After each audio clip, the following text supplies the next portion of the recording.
Jaya Radha Madhava Kunja Bihari.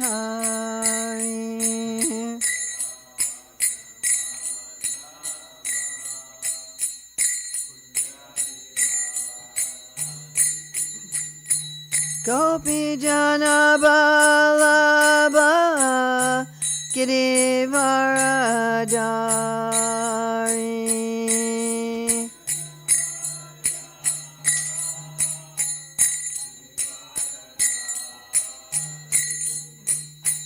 Gopi Jana Balabha Girivaradari.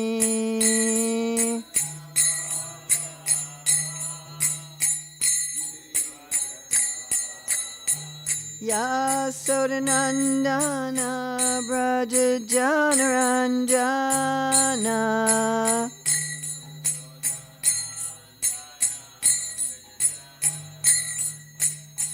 Jasodanandana Braja Janaranjana.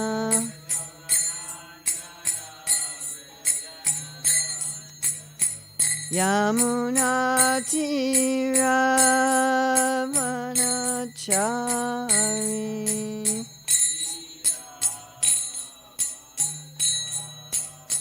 Yamuna Tira Vanachari.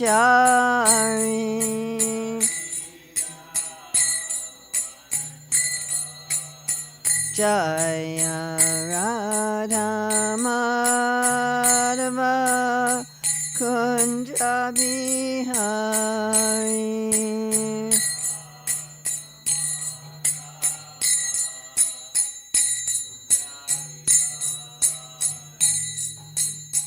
Gopi Jana Balabha Girivaradari.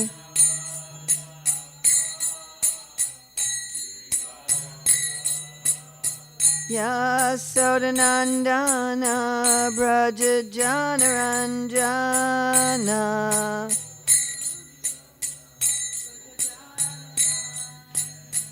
Yamuna Tira Vanachari.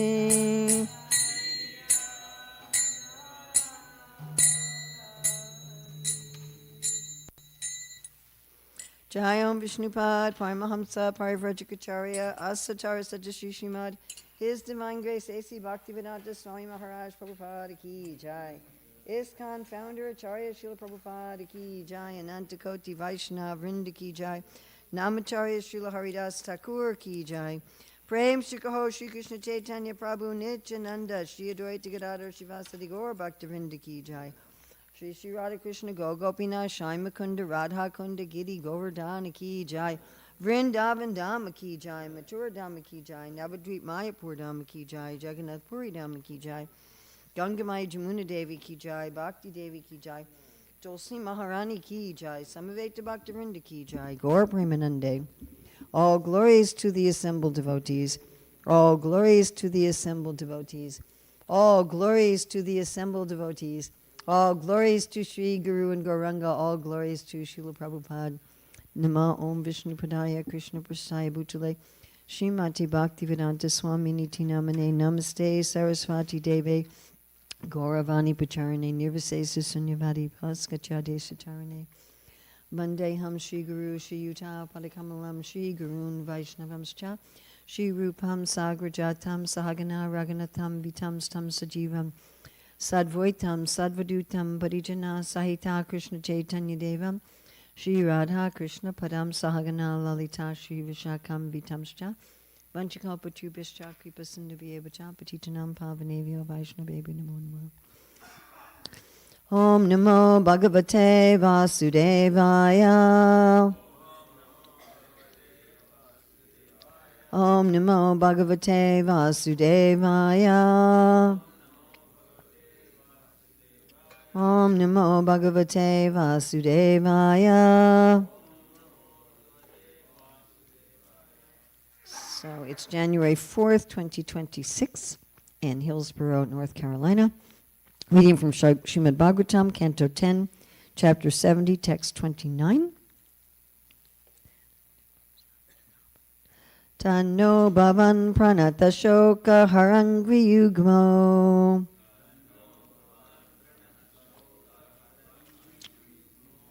Badan vidyukshva madav. Badvan vidyuksha madavag vaya karma pashat.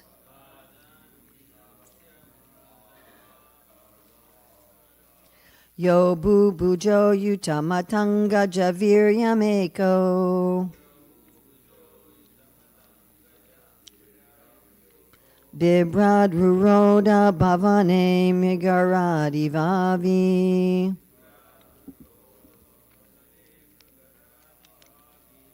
Please chant.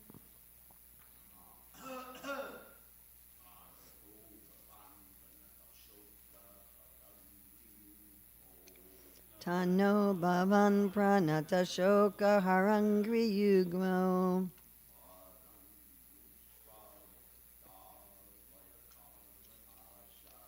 Padan viyuksha magada vaya karma pashat.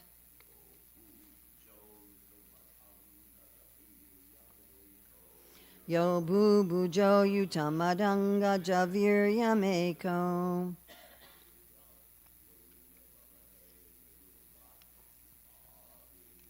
Bibrad ruroda bhavane mrigaradi vavi.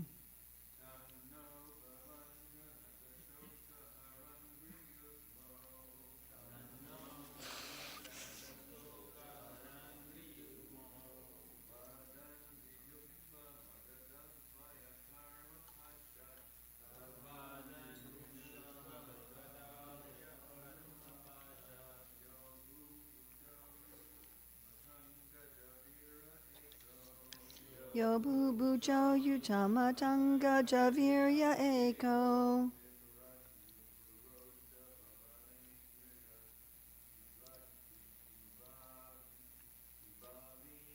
Bibrad ruroda bhavane migaradi vavi.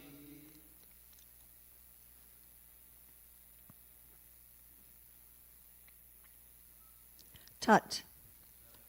Therefore, Naha, us, Bhavan, your good self, Pranata, of those who have surrendered, Shoka, the sorrow, Hara, which remove, Angri, of feet, Yugmaha, whose pair, Badan, bound, Vinyukshva, please release, Magadha Avaya, going by the name Magadha Jarasandhar. Karma, a fruit of work. Pashat, from the fetters. Yaha, who. Bubujaha, kings. Ayuta, 10,000. Matam, maddened. Gaja, of elephants. Viryam, the prowess. Ekaha, alone. Vibrat, wielding. Ruroda, imprisoned. Bhavane, in his residence. Mrigavat, the lion king of the animals. Eva, just as. Avihi, sheep. So this is, again, part of the message sent by the kings imprisoned by Jarasandhar.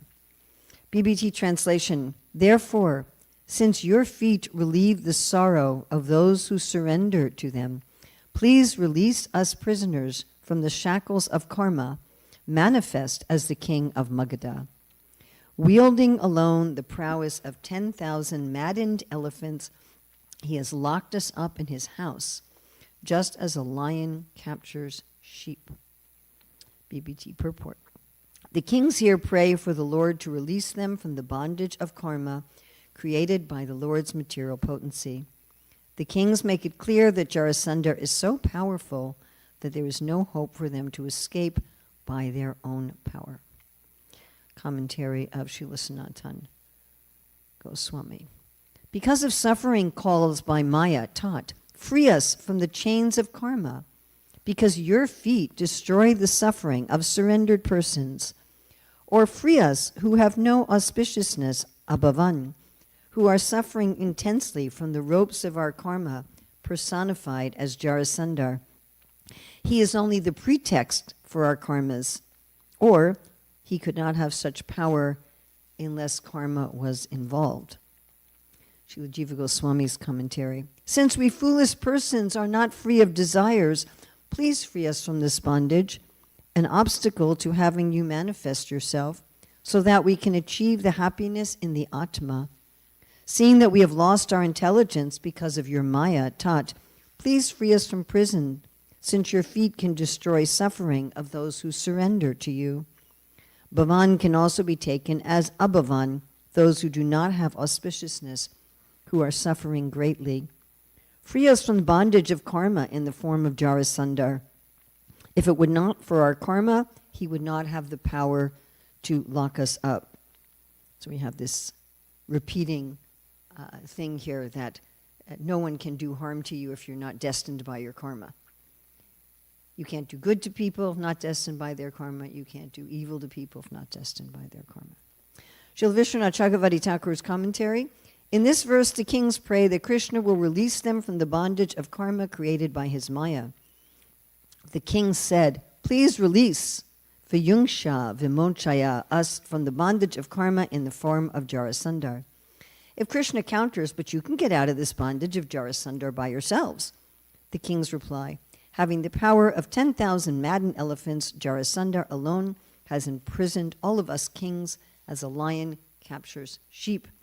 So here we have not just 10,000 elephants, but 10,000 crazy elephants. So we've talked about crazy elephants before, how the bull elephant is one of the few, if not the only mammal that goes into a state of rut. And then they can even kill their mahut and so forth.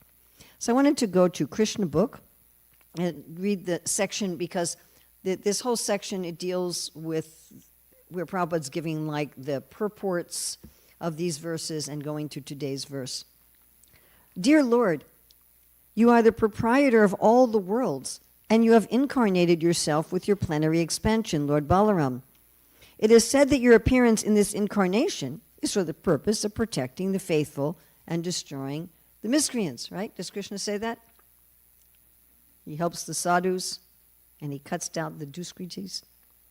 Under the circumstances, how is it possible that miscreants like Jarasandhar can put us into such deplorable conditions of life against your authority? We are puzzled at the situation and cannot understand how it is possible. It may be that Jarasandhar has been deputed to give us much trouble because of our past misdeeds, but we have heard from revealed scriptures that anyone who surrenders unto your lotus feet is immediately immune to the reactions of sinful life. So they're making two arguments. They're saying you've appeared to cut down the miscreants and save the devotees, pritranaya sadhunam vinashaya jaduskritam, but here's this miscreant who's disturbing us, your devotees. Okay, maybe it's happening because of our karma, but karmadi nirdahati kintu jabhakti bhajam, there's not supposed to be karma for the devotees. So what's going on? So then they go on, going on from Krishna book. We therefore offer ourselves wholeheartedly unto your shelter, and we hope that your lordship will now give us full protection. We have now come to the real conclusion of our lives. Our kingly positions were nothing but the reward of our past pious activities, just as our suffering imprisonment by Jarasandhar is the result of our past impious activities. We realize now that the reactions of both pious and impious activities are temporary, and that we can never be happy in this conditioned life. The material body is awarded to us by the modes of material nature, and on account of this, we are full of anxieties. The material condition of life simply involves bearing the burden of this dead body. As a result of fruitive activities, we have thus been subjected to being beasts of burden for these bodies, just carrying around our body. Do you ever feel like that? You're just carrying around this body. And being forced by conditioned life, we have given up the pleasing life of Krishna consciousness. Now we realize that we are the most foolish persons. We have been entangled in the network of material reactions due to our ignorance. So they switched from saying, it's Krishna's fault. Why aren't you killing the miscreants? Why aren't you relieving us from our karma? To saying, we're responsible. Going on here. We have therefore come to the shelter of your lotus feet, which can immediately eradicate all the results of fruit of action and thus free us from the contamination of material pains and pleasures. So all of that is Prabhupada's commentary on these verses, and now Prabhupada's translation of today's verse. Dear Lord, because we are now surrendered souls at your lotus feet, you can give us relief from the entrapment of fruit of action made possible by Jarasandhar. Dear Lord, it is known to you that Jarasandhar possesses the power of 10,000 elephants, and with this power he has imprisoned us, just as a lion hypnotizes a flock of sheep. So that's interesting. Tano bhavan pranata shoka harangri yugmo paran viyungshva magada vaya karma pasat yo bujo yuta matangaja viryameko bibrad ruruho bhavane mrigarad ivavi. Therefore, since your feet relieve the sorrow of those who surrender to them, please release us prisoners from the shackles of karma, manifest as the king of Magadha. Wielding alone the prowess of 10,000 maddened elephants, he has locked us up in his house just like a lion conquers sheep. So Krishna's feet, I'm not going to give a whole class on Krishna's feet. I was tempted, but at least I want to read a little bit about Krishna's feet and how they destroy karma. This is from the gopis praying in 10:30:25. The translation is the marks of a flag, lotus, thunderbolt, elephant goad. Interesting, there's an elephant goad because Jarasandhar is as strong as 10,000 elephants in Must. Elephant goad, barley corn, and so forth on these footprints clearly distinguish them as belonging to that great soul, the son of Nandamarj. So Srila Vishnu Chakravarti Thakur comments on this correction, in this connection, quoting verses from the Skanda Purana. We'll just read the translations. At the base of the large toe on his right foot, the unborn Lord carries the mark of a disc, which cuts down the 6 mental enemies of his devotees. At the bottom of his middle toe of that same foot, Lord Achyuta has a lotus flower, which increases the greed for him in the minds of the bee-like devotees who meditate on his feet. At the base of his small toe is a thunderbolt, which smashes the mountains of his devotees' reactions to past sins. And the middle of his heel is the mark of an elephant goad, which brings the elephants of his devotees' minds under control. The joint of his right large toe bears the mark of a barley corn, representing all kinds of enjoyable opulences. So it seems like if you're a devotee of the Lord's lotus feet, you shouldn't have any problems. Yeah? Right? It's too late? Still have problems. This is the problem. So why is it that the devotees seem to suffer from karma, but the Lord removes karma? Why is it? Why doesn't the Lord immediately save the devotees from suffering? Or even prevent suffering from happening in the first place? This is the question, isn't it? This is the question on which all the atheists challenge religion. You can't look at the world and say there's no intelligence behind it. I mean, you have to, anyone with half a brain can understand that if somebody made this cushion, which is fairly simple, that somebody would have had to make this flower. But why is there suffering in the world in general, and why is there suffering for those who surrender to the Lord? I mean, one devotee just asked me this the other day, said, the Bhagavatam has all these stutipalas. You chant these verses, you read this thing, and you'll get this, and you'll get this, and you'll get this, and we chant the verses, and it doesn't just manifest. It doesn't just show up in our house, right? Correct? Right? And Prabhupada will often say things like, immediately. So what's going on here? And this is at first the doubt of these kings. That, you come here, you're supposed to get rid of all the evil people, and you're supposed to throw out our karma once we've surrendered, but we're still suffering our karma. What's happening here? So we have an attitude of two kinds of devotees. We have an attitude of sakama devotees who go to the Lord to get something, who go to the Lord to get relief from suffering. In this case, we're looking at relief from suffering. And then we have the surrender devotees who they feel relief from suffering transcendentally, internally, and they're not concerned so much with the external suffering and enjoyment. And then we want to also look at the attitude of the Lord. How does the Lord deal with his devotees? So the Sakama devotees are most of the religious people on this planet. Most religious people on this planet are approaching the Lord for some purpose, to get something. Even most people who join the Hare Krishna movement come because they want something. Right? Very, very, very, very, very, very few people join the Hare Krishna movement because they want Krishna prema. And when we used to distribute books in O'Hare Airport, in the beginning when I first started going out, we'd go out in a sari. Of course, it wasn't a real sari. And it was just a piece of poly cotton cloth. And we would give out Back to Godhead magazines to people, and we would just run up to the people in the airport and say, "Here, take this magazine about love of God." So we didn't sell very many, because not that many people woke up in the morning going, "Where can I find a book about love of God?" And what I notice as I've been traveling and preaching for so many years is that that's not one of the main questions that people ask. If I were to take the top 5 to 10 questions that I'm asked by devotees, even serious practitioners of bhakti, generally it's not, how can I fall in love with Krishna? Right, Maharaj? Do you get that question a lot? No, not at all. Well, I'm sure somebody asks that question. But it's pretty unusual for someone to say, how can I fall more in love with Krishna? It's just not the kind of, even the devotees, even the initiated devotees, they've been in the movement for years, they're not generally asking that kind of question. So we're coming to Krishna thinking, what's in it for me, kind of thing. And I was thinking of some examples. Of course, there's Indra, who gets really angry when the Brijbasis don't worship him. I mean, if you think of it logically, he's the king of heaven. There's lots of planets in the universe and lots of people worshiping him. Why should he be concerned about some little village on some one minuscule planet, whether or not they offer him some food? But he's thinking like that.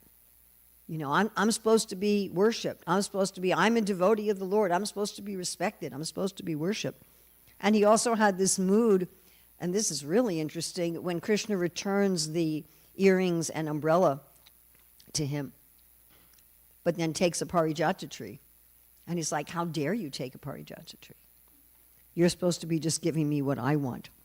Srila Prabhupada always gives the example of, I don't know why he particularly picks the German women, but he says that the women in Germany at the end of World War II, when Germany lost the war, so they had been going to church praying, dear God, please return our husbands, please return our sons, please return our fathers and brothers and so forth. And when the men were killed in battle, they became atheists. There was a famous scholar who came to Sri Chaitanya Mahaprabhu and wanted the Lord to hear his commentary on the Bhagavatam, which he said was better than that of Sridhar Maharaj, Sridhar Swami. And Sri Chaitanya Mahaprabhu wouldn't hear it. He said, Sridhar Swami, this is the Sridhar Swami, not contemporary Sridhar Swamis. He said that he is the prime commentator on the Bhagavatam, and anyone who purports to surpass him is unchaste, is unfaithful. I'm not going to hear your commentary. And the scholar was very offended. He's like, how is it that he's not hearing my commentary? Why is he not giving me the respect that I want? I'm thinking not in relationship to Krishna, but in relationship to Lord Shiva. We have Vrikasura, who is, doing all this yajna to please the Lord up to the point of cutting off pieces of his own body. And then he got so upset, why isn't Lord Shiva appearing before me and giving me what I want? That he goes to cut off his own head. And then about the demons also, when Mohini Murti comes and she says to them, are you okay with whatever I want to do? Can I just do whatever I want? And they're so bewildered by her that they're like, yeah, you can do whatever you want.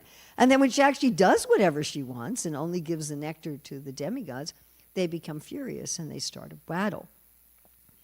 So this is often our mentality. I mean, I've certainly had this mentality. I remember, at one point being very ill and thinking, okay, Krishna, I'm chanting 16 rounds, I'm following the principles, I'm going Mangalartik, I'm reading the scriptures, why am I sick?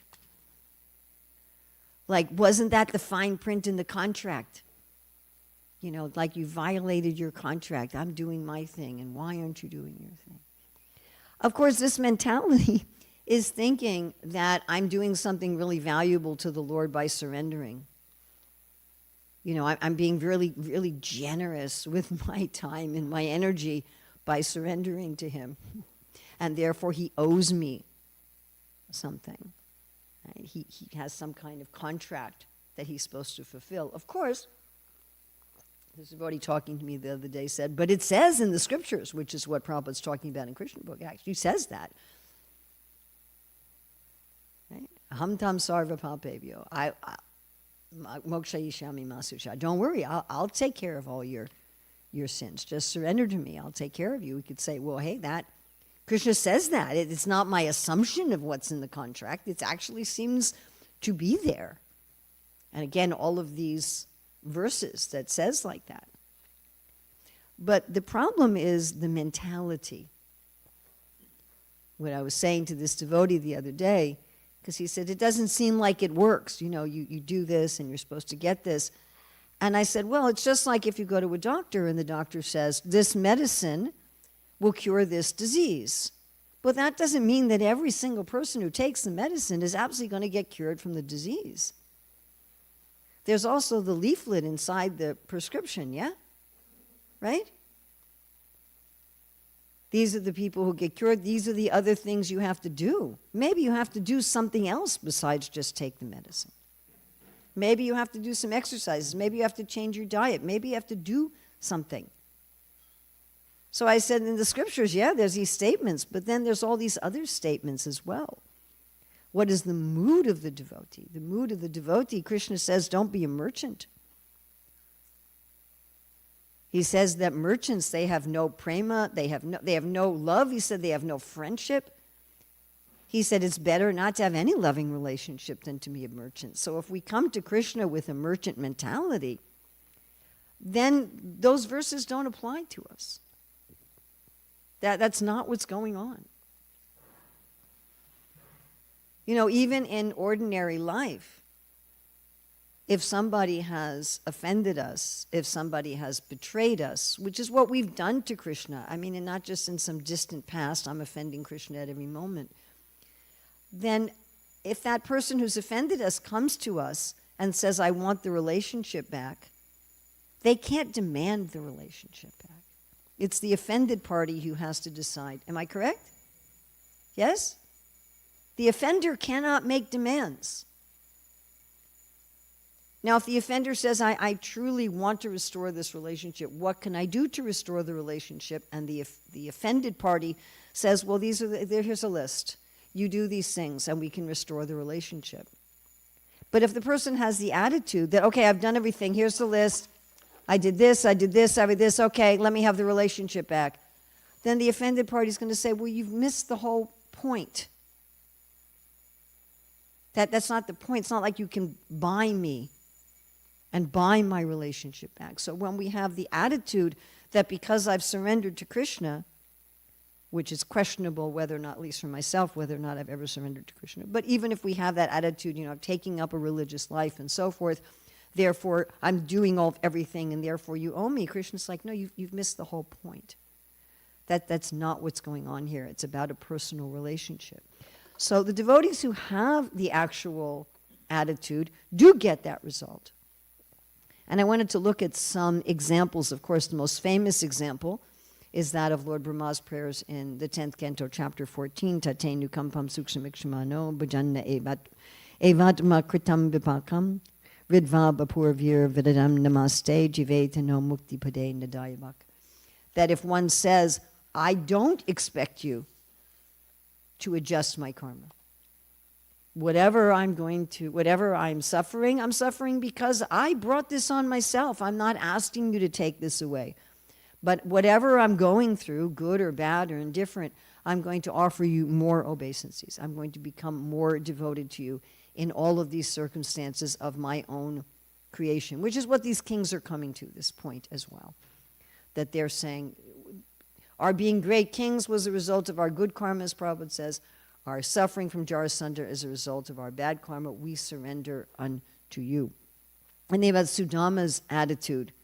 You know, Sudama was so poor, and he went to Dwarka, and ostensibly he didn't get anything from Krishna. You know, he had a nice time talking with Krishna, and Krishna snatched a little bit of poor rice, but he didn't receive anything. Krishna didn't say to Rukmini, hey, bring that gold bag there and give it to Sudama. You know, I know that he's looking how he's dressed and how skinny he is. He's obviously in want. Bring him something. This is my old dear friend. Krishna didn't do that.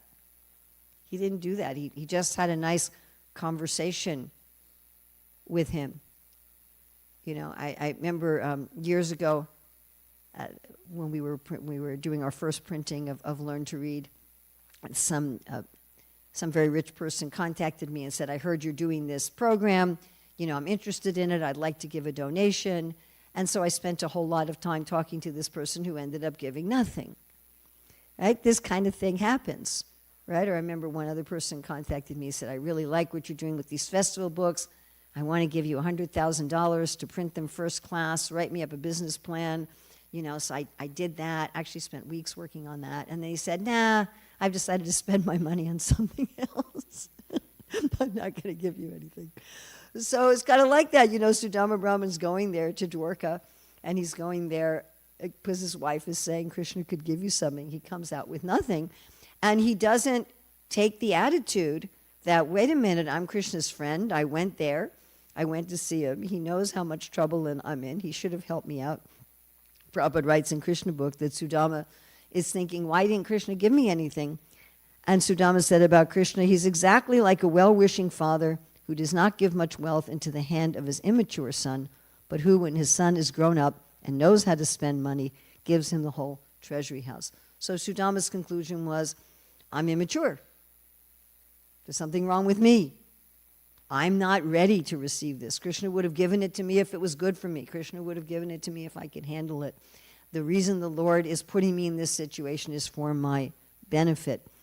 And then we have, Srila Bhaktivinoda Thakur has so many songs on Sharanagati like this. And of course, one of my favorite, Manasadeha Deha, where he says, Marobi Rakabi Yo Ichatuhar, Nityadasa Pratitua Adhikara.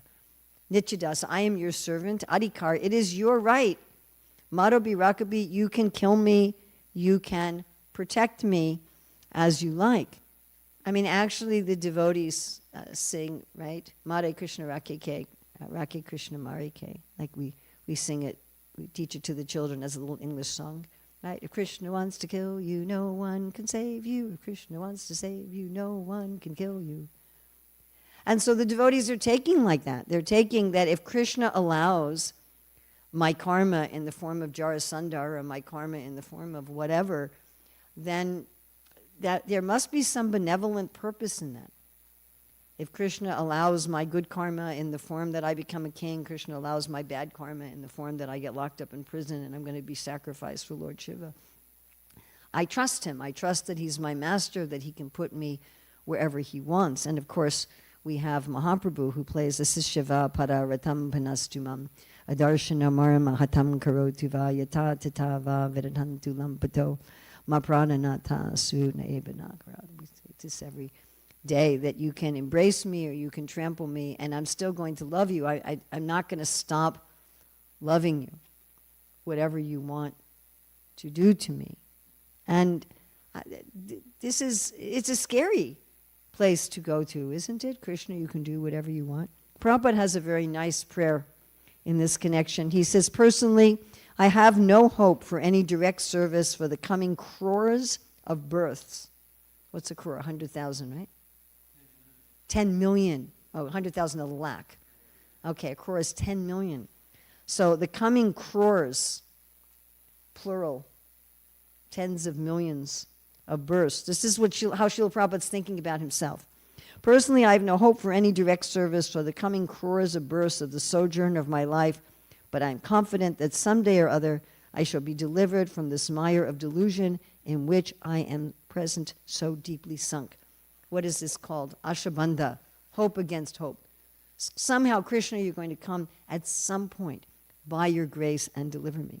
Going on with Prabhupada's prayer. Therefore, let me with all my earnestness pray at the lotus feet of my divine master to allow me to suffer the lot for which I am destined due to my past misdoings, but to let me have this power of recollection that I am nothing but a tiny servant of the Almighty Absolute Godhead, realized through the unflinching mercy of my divine master. Let me therefore bow down at his lotus feet with all the humility at my command. This is the surrender which, ironically, then induces the Lord to remove karma. It's the irony, because if you go to the Lord and saying, okay, I surrender to you, remove my karma, it's like, no, you lost the point. But if one goes sincerely, and it's very hard to do this sincerely, isn't it? It's really hard to go to Krishna and say, you do whatever you want with me. We're like, what's he going to do? But if one can genuinely do this and go to Krishna and say, whatever you want, Marobi Rakobi. Sampade vipade, whatever you want to do. I surrender to your will. It's at that point that Krishna says, okay, you're under my personal protection. Now, being under Krishna's personal protection doesn't mean that externally everything's going to go the way that we want it. That's, again, the opposite of surrender. That's incompatible. My life's going to go the way that I want it. If I've surrendered to, my life's going to go the way Krishna wants it. But what it means is that I'm not going to be affected.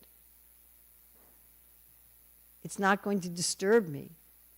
I'm going to realize that I don't have anything to do with this.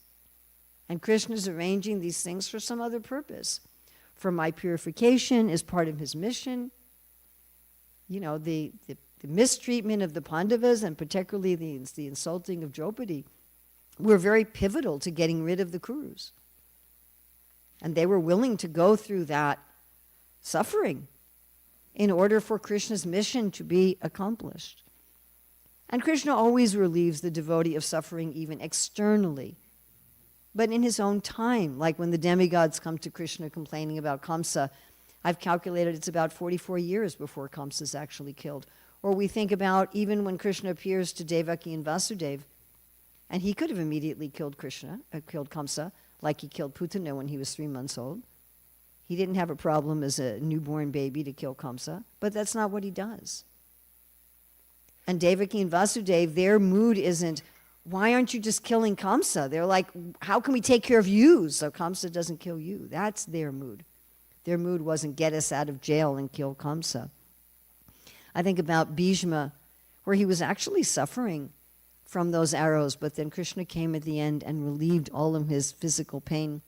When Jambavan's fighting Krishna, it's at the end of the 28 days of fighting that Krishna puts his hand on the body of Jambavan and relieves him of all of his pain and fatigue.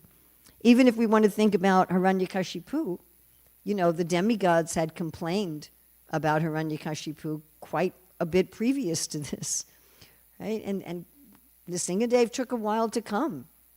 He didn't even come when Hiranyakashipu was having his demons torture Prahlad. Right? He didn't appear at that time. Of course, he protected Prahlad in that sense externally, which energized Prahlad, and then he started preaching to his classmates. But still, Hiranyakashipu was running the universe for some time after that. And I think I like the pastime when Mahaprabhu asks, and he's a child, he asks his mother for a garland for worshiping the Ganga, and she says, just wait a minute, I'll get you one in a minute. And he has a tantrum, and he breaks all these things in the house, including a lot of the things in the kitchen, and then he lies down and goes to sleep on the floor. And when he gets up, Sachi Devi says, you've broken all the pots and stuff, how am I going to cook for you? She says, it's your house. Her mentality is, it's your house. Not, why am I dare cook breaking my pots? She said, how am I going to cook for you? And then he gets up and he goes out and gets some gold and brings it back so that she can buy things again. And about when Krishna tells the Brijbasis not to worship Indra, and the immediate result of that was that everything became flooded. It wasn't that nothing happened. Something did happen. But then eventually he goes and protects them. Of course, he protects them in a wonderful way. So what does surrender bring us? Surrender does not bring us that Krishna just makes our life materially perfect. And if that's what we're looking for, then frankly, we're not even surrendering. That's not what surrender brings us. Surrender brings us inner joy and inner peace. And it brings us humility. That, hey, if I've done something wrong, then I'm willing to suffer for it. If I spill the milk on the floor, I have to clean it up. I'm not just going to stand there saying, oh, Krishna, I've surrendered to you. You clean up the milk that I spilled on the floor. But the devotee is saying, I'm willing to pay my debts, Lord, if you want me to pay them. And you take care of me. And surrender is trust that whatever Krishna is arranging is for my benefit.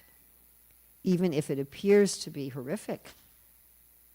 That it has some beneficent purpose. If I'm just working according to karma, that's not the case. But once I'm under the shelter of the Lord's lotus feet, that his very soft and sweet lotus feet, which Rukmini says taste like honey. Often the lotus feet are compared to smelling like honey, but she says they actually taste like honey. That when one is absorbed in always drinking and smelling this honey of the Lord's lotus feet, then one is not disturbed. So that is the kind of surrender that we want to have. And then again, the interesting thing is that when a devotee has that mood, then Krishna comes also and adjusts the externals. Thank you. Srila Prabhupada ki jai.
Pajami Govinda.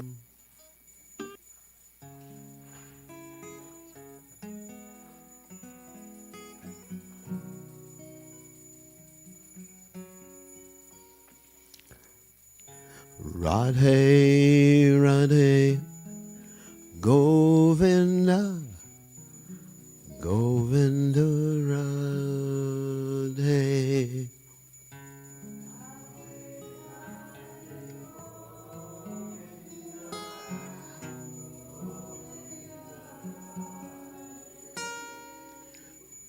Radhe, Radhe, Govinda, Govinda, Radhe.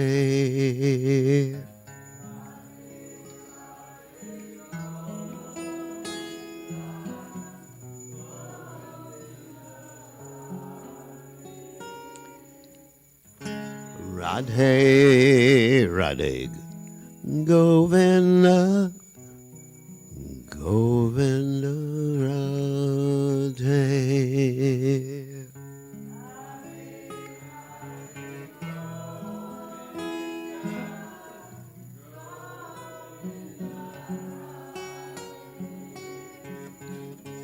Radhe, Radhe, Govinda, Govinda, Radhe.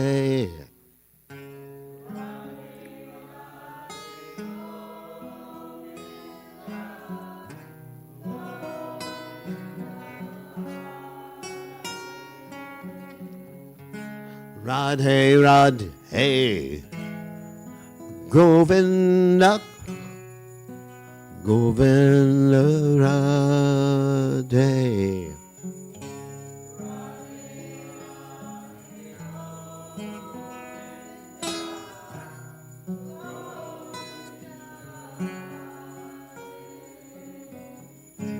Radhe, Radhe, Govinda, Govinda, Radhe.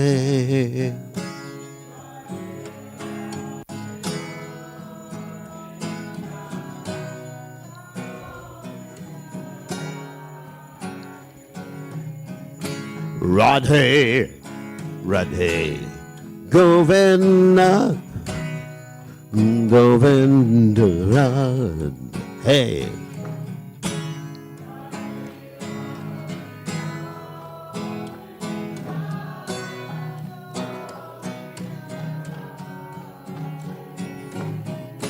Radhe, Radhe, Govinda, Govinda, Radhe.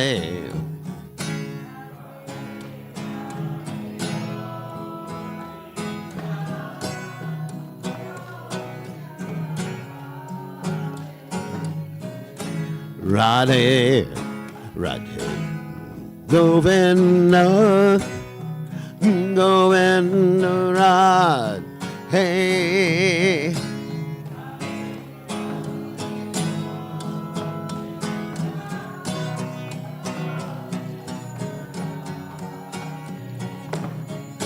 Radhe, Radhe, Govinda, Govinda, Radhe.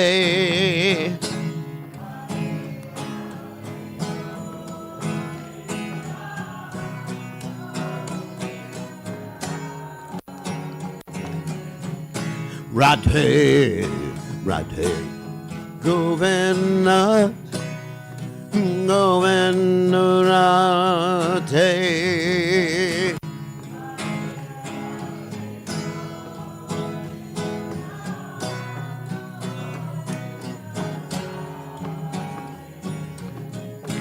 Radhe, Radhe, Govinda, Govinda, Radhe.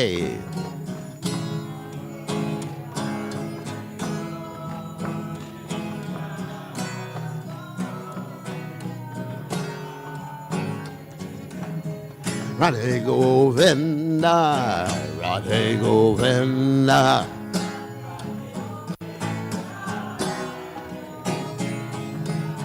Radhe Govinda, Radhe Govinda.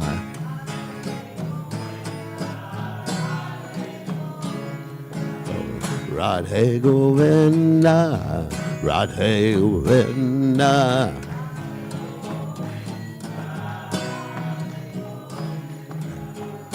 Radhe Radhe Govinda, Govinda Radhe.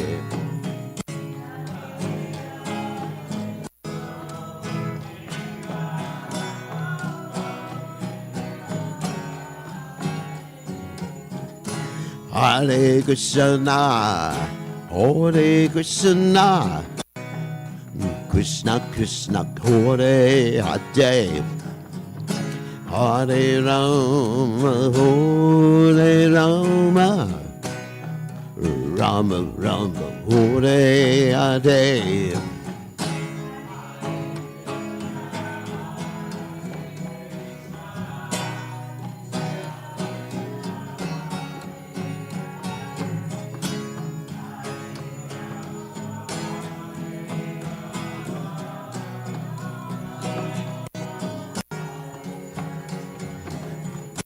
Hare Krishna, Hare Krishna, Krishna Krishna, Hare Hare, Hare Rama, Hare Rama, Rama Rama, Hare Hare.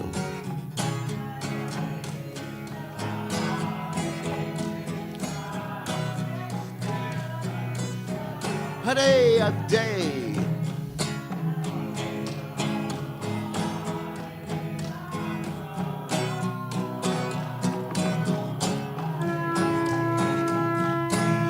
Hare Krishna, Hare Krishna, Krishna Krishna, Hare Hare, Hare Rama, Hare Rama, Rama Rama, Hare Hare.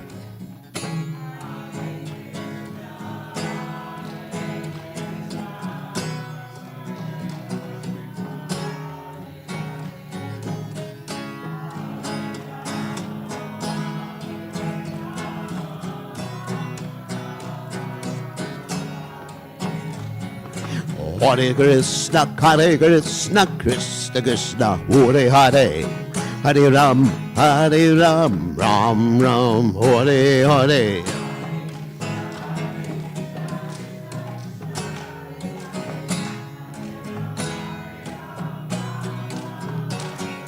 Hare Krishna, Krishna Krishna, Hare Hare, Hare Ram, Ram Ram, Hare Hare.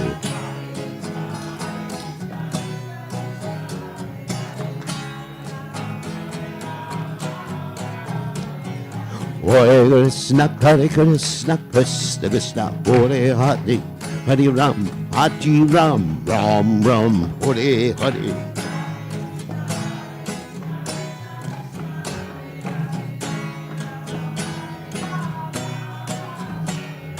Hare Krishna, Krishna Krishna, Hare Hare, Hare Ram, Ram Ram, Hare Hare.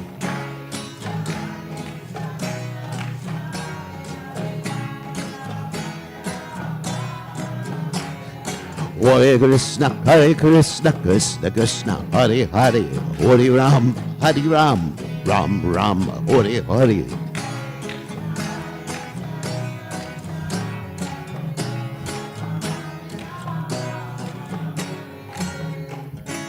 Radhe Radhe Govinda, Govinda Radhe.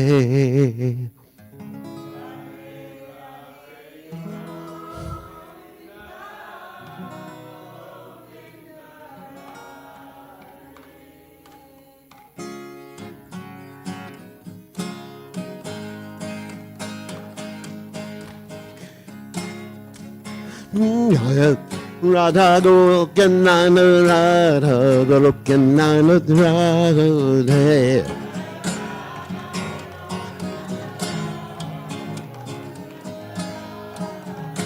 Jaya Radha Goloka Nana Radha Goloka Nana Radha Jaya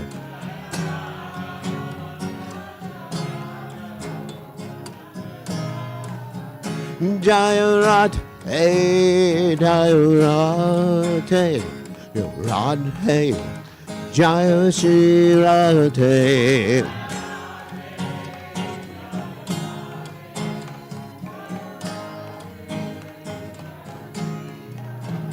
Jaya Radhe Radhe Radhe Jaya Radhe Jaya Radhe Jaya Radhe Jaya Shri Radhe Jaya Om Vishnupad Paramahansa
Chaitudarpanam Marjanam Bhavamahagni Nirvapanam Shreya Kairavya Chandrika Vitaranam Vijavadu Jivanam Anandam Buddhi Vardhanam Pratipanam Pranamrita Swadanam Sarvatmasnapanam Param Vijayate Shri Krishna Sankirtanam Nam Namakari Bahudan Nija Sarva Shaktis Tatrapitani Amita Smarane Nakala Etadrishita Vakripa Bhagavan Mamapi Durdaiva Midrishame Hajjani Nanuraga Trinadapi Sunichena Tarorapi Suhishuna Amani Namana Dana Kirtaniya Sadahari Nadanam Najanam Nasundarim Kavitam Vajagadisha Kamae Mama Janmani Janmani Ishvare Bhavatad Bhaktir Hoitaki Twai Ainanda Tanuja Kinkaram Patitam Mam Vishame Bhavam Buddha Kripaya Davabada Pankaja Stita Duli Sadrashim Vachintaya Nayanam Gadadashu Daraya Vadanam Gadgadurudaya Gira Pulakarnishitam Vapukata Tavanamagrahame Vishyati Yugayatam Namishena Chakshusha Bravashayatam Shunayatam Jagat Sarvam Govindam Virahename Ashlishyava Padamratam Panastumam Adarshanam Marmahata Karotuva Yatatatava Vidadatulam Pato Mat Prananatastusa Eva Napara. Victory to the Sri Krishna Sankirtan, which cleanses the heart of all the dust accumulated for years and extinguishes the fire of conditional life, of repeated birth and death. This Sankirtan movement is the prime benediction for humanity at large because it spreads the rays of the benediction moon.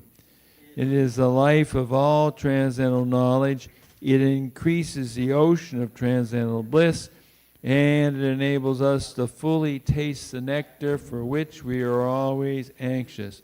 O my Lord, congregational chanting of your holy name alone can render all benediction to living beings, and thus you have hundreds and millions of names like Krishna and Govinda. In these transcendental names you have invested all your transcendental energies. There are not even hard and fast rules for chanting these names. O my Lord, out of kindness you enable us to easily approach you by your holy names, but I am so unfortunate that I have no attraction for them. One should chant the holy name of the Lord in a humble state of mind, thinking oneself lower than a straw in the street. One should be more tolerant than a tree, devoid of all sense of false prestige, and should be ready to offer all